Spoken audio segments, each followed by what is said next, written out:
ചടങ്ങിലേക്ക് നിങ്ങൾ ഓരോരുത്തരെയും ക്ഷണിക്കുന്നതിന് മുമ്പായിട്ട് ചടയമംഗലത്തിൻ്റെ ശബ്ദം എന്ന് പറഞ്ഞ സംഘടനയെ പറ്റി 2 വാക്ക് സംസാരിക്കാൻ ആഗ്രഹിക്കുന്നു. തീർച്ചയായിട്ടും നിങ്ങൾ ഓരോരുത്തരും നമ്മുടെ കുടുംബാംഗങ്ങളായതുകൊണ്ട് തന്നെ ഒരുപാട് കഥകൾ നിങ്ങൾക്കറിയാം. ചടയമംഗലത്തിൻ്റെ ശബ്ദത്തിൻ്റെ പ്രവർത്തനങ്ങളെ പറ്റിയും ചടയമംഗലത്തിൻ്റെ ശബ്ദം എന്താണെന്നും എങ്ങനെയാണ് പ്രവർത്തിക്കുന്നതെന്നും എല്ലാം നിങ്ങൾക്ക് ഓരോരുത്തർക്കും അറിയാവുന്ന കാര്യങ്ങളാണ്. എന്നിരുന്നാൽ തന്നെയും നമ്മൾ ഈ സംഘടനയുടെ ഒരു പ്രാഥമിക രൂപം ആരംഭിക്കുന്ന 2017 2017 ഒക്ടോബർ മാസത്തിലാണ് ഈ സംഘടനയുടെ പ്രാഥമിക രൂപമായിട്ട് ഒരു വാട്സാപ്പ് ഗ്രൂപ്പ് ആരംഭിക്കുന്നത്. ആ വാട്സാപ്പ് ഗ്രൂപ്പ് ആരംഭിക്കുവാൻ കാരണമായത് ശ്രീ കായിക്കര ഷമീർ എന്ന് പറയുന്ന നമ്മുടെ എല്ലാം പ്രിയപ്പെട്ടവനായിട്ടുള്ള സുഹൃത്ത് അദ്ദേഹം ഇട്ട ഒരു ഫേസ്ബുക്ക് പോസ്റ്റ്. ചടയമംഗലത്തുകാർക്ക് അത്യാവശ്യം വന്നു കഴിഞ്ഞാൽ വിളിക്കുവാൻ ഒരു ആംബുലൻസ് ഇല്ല. ഒരു അത്യാവശ്യത്തിന് ഒരു ആംബുലൻസ് വേണമെങ്കിൽ അടുത്തുള്ള ആയൂരിന്നോ അല്ലെങ്കിൽ കടക്കൽ ഗവൺമെന്റ് ഹോസ്പിറ്റലിൻ്റെ അടുത്തോ അല്ലെങ്കിൽ 5 മിഷൻ ഹോസ്പിറ്റലിൽ നിന്നൊക്കെ ആംബുലൻസ് എത്തണം. അപ്പോൾ നമുക്കൊരു ആംബുലൻസ് വേണം. എല്ലാ പ്രിയപ്പെട്ട കൂട്ടുകാരും ഒത്തു നിൽക്കണം എന്ന് പറഞ്ഞു ഒരു പോസ്റ്റ് ഇട്ടു. ആ പോസ്റ്റിന് സപ്പോർട്ടായിട്ട് ഒരുപാട് ലൈക്കുകളും കമന്റുകളും വന്നു. ഈ കമന്റുകളും ലൈക്കുകളും ഇട്ട ആൾക്കാരെ എല്ലാം ചേർത്തുകൊണ്ട് ഒരു പൊതു വാട്സാപ്പ് ഗ്രൂപ്പ് ഉണ്ടാക്കുകയും എനിക്ക് തോന്നുന്നു ഏകദേശം ഒരു 5 ദിവസം കൊണ്ട് ആദ്യത്തെ ആംബുലൻസ് വാങ്ങിക്കാനുള്ള 6 ലക്ഷം രൂപയുടെ വാഗ്ദാനം നമുക്ക് ലഭിക്കുകയാണ് ഉണ്ടായത്. പക്ഷെ അന്ന് സംഘടനയ്ക്ക് ഒരു ഔദ്യോഗിക രൂപമോ ഒന്നുമില്ല. ചടയമംഗലത്തിന്റെ ശബ്ദം എന്ന് പറഞ്ഞ് ഒരു പേര് മാത്രമാണ് ഉണ്ടായത്. അതിനെ തുടർന്ന് നമുക്കുള്ള 1-2 യോഗങ്ങൾ ഇവിടെ തന്നെ കൈരളിയിൽ കൂടുകയുണ്ടായി. അത് കഴിഞ്ഞ് ശ്രീപത്മം പാലസിൽ വെച്ച് കൂടുകയുണ്ടായി. ആ സംഘടനയുടെ ഒരു പുരോഗതിയും ഒരു വളർച്ചയുമാണ് ആ യോഗങ്ങളിലൂടെല്ലാം കടന്നു വന്നത്. അത് കഴിഞ്ഞ് കോരയുടെ ആസ്ഥാനമായി പ്രവർത്തിക്കുന്ന പെയിൻ ആൻഡ് പാലിയേറ്റീവ് കെയർ എന്ന് പറയുന്ന സംഘടനയുമായി ബന്ധപ്പെടുകയും, കാരണം ചടയമംഗലത്തിന്റെ ശബ്ദം രൂപപ്പെട്ട 2 ആംബുലൻസുകൾക്ക് വേണ്ടി മാത്രമാണ്. ആ 2 ആംബുലൻസ് വാങ്ങുക, ജീവകാരുണ്യ മേഖലയിൽ പ്രവർത്തിക്കുന്ന ഏതെങ്കിലും സംഘടനയെ അതിനെ നോക്കി നമുക്ക് കേൾപ്പിക്കുക എന്ന ഉദ്ദേശം മാത്രമാണ് ആ ചടയമംഗലത്തിന്റെ ശബ്ദം എന്ന് പറയുന്ന വാട്സാപ്പ് ഗ്രൂപ്പിൽ ഉണ്ടായിരുന്നത്. അങ്ങനെ കോരത്ത് പ്രവർത്തിക്കുന്ന പെയിൻ ആൻഡ് പാലിയേറ്റീവ് എന്ന് പറയുന്ന കാരുണ്യ സംഘടനയായി ബന്ധപ്പെടുകയും അവരുടെ ബാങ്ക് അക്കൗണ്ട് നിരുപാധികം നമുക്ക് വിട്ടു തന്നുകൊണ്ട് നമ്മുടെ ഈ സംഭാവനകളെല്ലാം ആ ബാങ്ക് അക്കൗണ്ടിൽ സ്വരൂപിച്ചു. ഈ 6 ലക്ഷം എന്ന് പറയുന്നത് വീണ്ടും ഒരു 15 ദിവസം കഴിഞ്ഞപ്പോൾ ഏകദേശം 12 ലക്ഷം രൂപയായി. അങ്ങനെയാണ് നമ്മൾക്ക് ഇന്ന് ഈ കാണുന്ന 2 ആംബുലൻസുകൾ വാങ്ങിക്കുവാനുള്ള തുക ഉണ്ടായത്. അപ്പോൾ ഈ ആംബുലൻസുകൾ വാങ്ങിച്ചു ഈ ഒരു കൂട്ടായ്മ കണ്ട് ഈ സംഘാടകർക്ക് തന്നെ അത്ഭുതം തോന്നി. നമ്മുടെ നാടിന്റെ ഒരു നല്ല കാര്യം വന്നു കഴിഞ്ഞാൽ കൂടെ നിൽക്കാൻ ഒരുപാട് പേരുണ്ട്. അവരുടെ സമയം ചെലവഴിച്ച് കൂടുതലും 85% പ്രവാസികളാണ്. പ്രവാസികൾ ജോലി കഴിഞ്ഞ് വരുന്ന സമയം ഈ സംഘടനയ്ക്ക് വേണ്ടിയിട്ട് അല്ലെങ്കിൽ നമ്മുടെ നാടിന്റെ നന്മയ്ക്ക് വേണ്ടി വിനിയോഗിക്കാൻ തയ്യാറായി പല കോണുകളിൽ ഉണ്ടായിട്ടുണ്ട്. ആ ഉണ്ടായി എന്ന് പറയുന്ന തിരിച്ചറിവിൽ നിന്ന് ചടയമംഗലത്തിന്റെ ശബ്ദം സോഷ്യൽ സർവീസ് സൊസൈറ്റി എന്ന് പറയുന്ന പ്രാവൂർ കൊച്ചിൻ ആക്ട് പ്രകാരം ജില്ലാ രജിസ്ട്രാർ ഓഫീസിൽ രജിസ്റ്റർ ചെയ്ത സംഘടനയുടെ പ്രവർത്തനം ആരംഭിക്കുകയാണ് ഉണ്ടായത്. അതിനുശേഷം നമുക്ക് ഔദ്യോഗിക രൂപമായി, നമുക്ക് സ്വന്തമായ ബാങ്ക് അക്കൗണ്ടായി, ഓഫീസായി, അങ്ങനെ കൊച്ചു കാര്യങ്ങളുമായിട്ട് മുന്നേറുകയാണുണ്ടായി. ഇങ്ങനെ സംഘടന രൂപീകരിച്ചപ്പോൾ ഞാൻ വളരെ ഫാസ്റ്റായി പറഞ്ഞു സമയത്തിന്റെ കുറവ് കൊണ്ടാണ്. ആ ഒരു സംഘടന രൂപീകരിച്ച് കൊച്ചു കാര്യമായപ്പോഴത്തേക്കും നമ്മുടെ ആവശ്യങ്ങൾ കൂടുതൽ ആവശ്യങ്ങൾ വന്നു. എവിടെ എന്ത് അസുഖങ്ങൾ വന്നാലും എന്ത് പ്രശ്നങ്ങൾ വന്നാലും ചടയമംഗലത്തിന്റെ ശബ്ദം എന്ന് പറയുന്ന സംഘടനയുണ്ട്, അവരുമായി ബന്ധപ്പെട്ടാൽ മതി എന്ന് പറഞ്ഞു. അങ്ങനെ കൊച്ചു പ്രവർത്തനങ്ങൾ, വ്യക്തമായിട്ട് ഒരിക്കൽ ശസ്ത്രക്രിയകൾ, സ്ട്രോക്കായിട്ട് വന്ന് നടക്കുന്നത്, അങ്ങനെ ഒരുപാട് അസുഖങ്ങളുമായിട്ട് ബന്ധപ്പെട്ട പ്ലേറ്റ്ലെറ്റ് ചേഞ്ചിങ്, അങ്ങനത്തെ ഒരുപാട് തുകകൾ വേണ്ടി വരുന്ന ചികിത്സകളായിരുന്നു. അതിനൊക്കെ നമ്മൾ തുക കണ്ടെത്തി നാട്ടുകാർക്ക് നൽകിക്കൊണ്ട് ഈ ചടയമംഗലത്തിന്റെ ശബ്ദം സോഷ്യൽ സർവീസ് സൊസൈറ്റി എന്ന് പറയുന്ന സംഘടനയുടെ പ്രവർത്തനം വളരെ ഒരു പുരോഗതിയിൽ പുതുക്കുകയാണ് ഉണ്ടായത്. ചുരുക്കി പറഞ്ഞാൽ 2017 ഒക്ടോബർ മാസത്തിൽ കായിക ഷമീർ എന്ന് പറയുന്ന വ്യക്തിയുടെ ഫേസ്ബുക്ക് പോസ്റ്റ് തുടങ്ങി ഇന്ന് 2024 ജൂൺ 23 നമ്മുടെ മക്കൾക്ക് നൽകുന്ന ആദരവിൽ എത്തി നിൽക്കുന്ന ഈ സംഘടനയുടെ പ്രവർത്തനം ഏകദേശം 1 കോടി രൂപയിൽ കഴിഞ്ഞു എന്ന് പറയാൻ അഭിമാനത്തോടെ നമുക്ക് സാധിക്കാൻ കഴിയും. കാരണം ഈ 7 വർഷം കൊണ്ട് നമ്മൾ പ്രവർത്തിച്ചത് ഏകദേശം 1 കോടി രൂപയാണ്. 1 കോടി രൂപ നമ്മൾ വളരെ രീതിയിൽ സ്വരൂപിച്ചത് 85% നമ്മുടെ അംഗങ്ങളുടെ ഇടയിൽ നിന്നാണ്.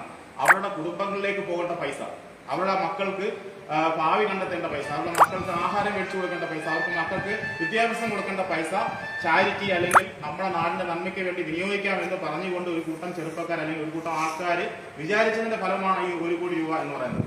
അപ്പോൾ അതോടൊപ്പം തന്നെ നമ്മൾ 1-2 തവണ നമ്മൾ കൂപ്പൺ, സമ്മാന കൂപ്പൺ പദ്ധതികൾ ആരംഭിച്ചു. കാരണം ആ ആംബുലൻസിന്റെ നടത്തിപ്പിന്, കാരണം ഒരുപാട് ഓട്ടങ്ങൾ നമ്മൾ സൗജന്യമായിട്ട് കൊടുക്കേണ്ടി വന്നിട്ടുണ്ട്, ഡിസ്കൗണ്ട് കൊടുക്കേണ്ടി വന്നിട്ടുണ്ട്. നിങ്ങൾക്കറിയാം, ഇന്ധന വില അറിയാം, ഡ്രൈവർമാർക്ക് ശമ്പളം, ഇന്നേ വരെ നമുക്കുള്ള ഡ്രൈവർമാരുടെ ശമ്പളം മുടങ്ങിയിട്ടില്ല. ഈ 7 വർഷമായിട്ട് നമ്മുടെ ആംബുലൻസ് ഓടിക്കുന്ന ഡ്രൈവർമാരുടെ നിന്ന് ചോദിച്ചു കഴിഞ്ഞാൽ അറിയാം, അവരുടെ ശമ്പളം ഒരു മാസം പോലും മുടങ്ങാതെ നമുക്ക് കൊടുക്കാൻ കഴിഞ്ഞിട്ടുണ്ട്. ആ രീതിയിൽ നമ്മുടെ സംഘടന വന്നു. നമ്മുടെ അതിന് നാട്ടുകാരുടെ ഇടയിൽ നിന്നുള്ള സഹായമാണ് ഈ കൂപ്പൺ പദ്ധതി എന്ന് പറയുന്നത്. ഏകദേശം 2-3 തവണ നമ്മൾ കൂപ്പൺ പദ്ധതികൾ, മെഗാ മെമ്പർ സമ്മാനങ്ങൾ വെച്ച് കൂപ്പൺ പദ്ധതികളുണ്ട്. അത് നാട്ടുകാരുടെ ഇടയിൽ നിന്നുള്ള സഹകരണത്തിന് നമ്മൾ നടത്തി കഴിഞ്ഞു. ഇതെല്ലാം ആണ് ഇന്ന് ഈ നിൽക്കുന്ന നമ്മുടെ ചടയമംഗലത്തിന്റെ ശബ്ദം എന്ന് പറയുന്ന സോഷ്യൽ സർവീസ് സംഘടന. ഇത് പറഞ്ഞത് എല്ലാം ഒന്നും കൂടി ഓർമ്മിപ്പിക്കാനാണ്. കാരണം ഒരു സംഘടന മുന്നോട്ട് കൊണ്ടുപോകുന്ന ബുദ്ധിമുട്ട് ഒരു സംഘടനാ തലത്തിൽ പ്രവർത്തിക്കുന്ന എല്ലാവർക്കും അറിയാം. ഒരുപാട് സംഘടന ഉണ്ടാവും, ആരംഭ ശൂലത്തിലുണ്ടെന്ന് നമ്മൾ പറയും. തുടക്കത്തിൽ നമ്മൾ എല്ലാവരും ആത്മാർത്ഥത നീക്കും. കുറച്ച് കഴിയുമ്പോഴത്തേക്ക് ഒരു സാച്ചുറേറ്റഡ് ലെവലായി കഴിഞ്ഞാൽ നമ്മൾ ഇതിൽ നിന്നൊക്കെ പതുക്കെ പയ്യെ മാറാൻ തുടങ്ങും. അത് നമ്മുടെ ചടയമംഗലം ശബ്ദത്തിന് ഉണ്ടായിട്ടുണ്ട്. പക്ഷേ ദൈവത്തിന്റെ കയ്യൊപ്പ് ഉണ്ട് എന്ന് വിശ്വസിക്കുന്ന ഒരു കൂട്ടം ആൾക്കാർ എപ്പോഴും നമ്മുടെ ചടയമംഗലം ശബ്ദം എന്ന് പറയുന്ന സംഘടന കൂടെ ഉണ്ടായതുകൊണ്ട് പല വഴിയിൽ കൂടെ എന്തെങ്കിലുമൊക്കെ വഴികൾ തെളിഞ്ഞു കത്തി ഈ സംഘടന മുന്നോട്ട് പോയിട്ടുണ്ട് ഇന്ന് വരെ. നാളത്തെ കാര്യം എന്താണെന്ന് അറിയത്തില്ല. നാളെ ചിലപ്പോൾ നിങ്ങളുടെ കയ്യിലായിരിക്കും, ഈ പറഞ്ഞ നമ്മുടെ അംഗങ്ങളുടെ മക്കളുടെ കയ്യിലായിരിക്കും നമുക്ക് ഈ സംഘടനയുടെ ഭാവി എന്ന് പറയുന്നത്. അപ്പോൾ നമ്മളെല്ലാം കൂടെ ആലോചിച്ചപ്പോൾ നമ്മുടെ കുടുംബങ്ങളെയും നേരത്തെ പറഞ്ഞ കണക്ക് നമ്മുടെ ഈ പറഞ്ഞ കുടുംബങ്ങളുടെ അംഗങ്ങളുടെ കുടുംബങ്ങളിലേക്ക് കൊണ്ടുപോകുന്ന വിയർപ്പിന്റെ ഫലം കൊണ്ട് ഉണ്ടായ ഈ സംഘടന അവരെ കൂടെ കൺസിഡർ ചെയ്യണം എന്നുള്ള രീതിയിലുള്ള ഒരു ഉദ്ദേശം കൂടെയാണ് ഇന്നു മുതൽ ഈ വർഷത്തിലെ രീതിയിലുള്ള അംഗങ്ങൾക്ക് കൂടുതൽ പ്രാധാന്യം കൊടുത്തുകൊണ്ട് നമ്മൾ പ്രവർത്തിക്കണം എന്നൊക്കെയുള്ള ചിന്തകൾ കാരണമാണ് ആദ്യം ഈ വർഷത്തെ ആദ്യത്തെ പരിപാടിയായിട്ട് നമ്മുടെ അംഗങ്ങളുടെ മക്കൾക്ക് SSLC +2 വിജയം കൈവരിച്ച തുച്ഛമായ മാർക്കുകൾക്ക് A+ നഷ്ടപ്പെടാം. അതൊന്നും ഒരു പരാജയമായിട്ടൊന്നും ആർക്കും കരുതേണ്ട കാര്യമില്ല. ഭാവി മുന്നോട്ട് കിടക്കുകയാണ്, ജീവിതം മുന്നോട്ട് കിടക്കുകയാണ്. അപ്പം വിജയം കൈവരിച്ച എല്ലാ മക്കളെയും ഒരുപോലെ ചേർത്ത് പിടിച്ച് ആദരവ് നൽകണമെന്ന തീരുമാനം ചടയമംഗലത്തിന്റെ ശബ്ദം സോഷ്യൽ സർവീസ് സൊസൈറ്റി എന്ന് പറഞ്ഞ സംഘടന എടുത്തതും നമ്മളെല്ലാവരും ഇവിടെ ഒത്തുചേർന്നിരിക്കുന്നത്. അപ്പം ഈ ധന്യമായ ചടങ്ങിലേക്ക് അടുത്തതായി എനിക്ക് സ്വാഗതം ചെയ്യാനുള്ള നമ്മുടെ പ്രിയപ്പെട്ട അധ്യക്ഷനായി ഇരിക്കുന്ന ശ്രീ ഗീതോണി അശോകൻ സാറാണ്. അദ്ദേഹം നമ്മുടെ സംഘടനയുടെ സ്ഥാപക പ്രസിഡന്റും നിലവിലെ 2024-25 വർഷത്തെ പ്രസിഡന്റുമാണ്. അദ്ദേഹത്തെ ഈ യോഗത്തിലേക്ക് സ്വാഗതം ചെയ്യുന്നു.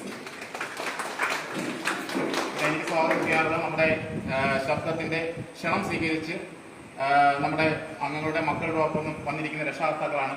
അവരാണ് ആ ഊർജം മക്കൾക്ക് പഠിക്കുവാനും അവരുടെ ഭാവി തിരഞ്ഞെടുക്കുവാനും അവരെക്കാൾ മറ്റൊരു ഊർജ്ജം കണ്ടെത്തുന്ന വ്യക്തികളില്ല. അതുകൊണ്ട് തന്നെയാണ് നമ്മുടെ ഉപഹാരത്തിൽ രക്ഷാകർത്താക്കളുടെ പേര് കൂടി ഉൾപ്പെടുത്തണം എന്ന് പറഞ്ഞ് നമ്മൾ അത് എക്സിക്യൂട്ട് ചെയ്തത്. കാരണം ഓരോ മക്കളുടെയും വളർച്ചയ്ക്ക് മുന്നിൽ ആരൊക്കെ എന്തൊക്കെ പറഞ്ഞാലും അവരുടെ രക്ഷാകർത്താക്കളാണ് പ്രഥമ സ്ഥാനം. ആ രക്ഷാകർത്താക്കളെ ഈ യോഗത്തിലേക്ക് ചടയമംഗലത്തിന്റെ ശബ്ദം സംഘടനയുടെ പേരിൽ ആത്മാർത്ഥമായി സ്വാഗതം ചെയ്യുന്നു.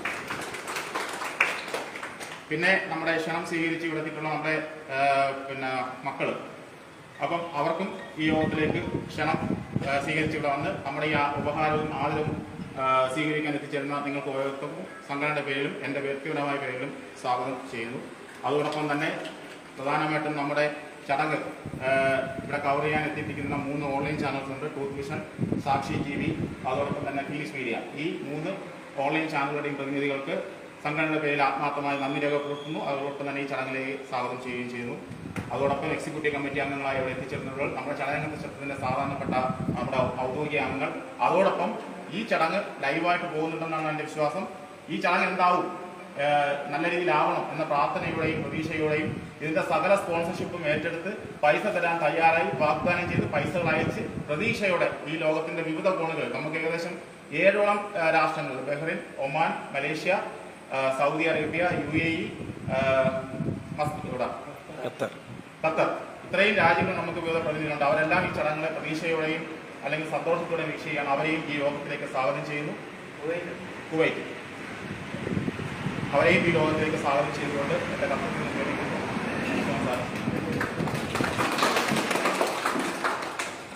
ബഹുമാനപ്പെട്ടവരെ, വളരെ വിശദമായിട്ട് തന്നെ നമ്മുടെ സെക്രട്ടറി നമ്മുടെ സംഘടനയുടെ വിഭവത്തെക്കുറിച്ചും അതിൻ്റെ പ്രവർത്തനങ്ങളെക്കുറിച്ചുമൊക്കെ വളരെ വിശദമായി പറഞ്ഞതുകൊണ്ട് ഞാൻ അതിലേക്ക് കടക്കുന്നില്ല.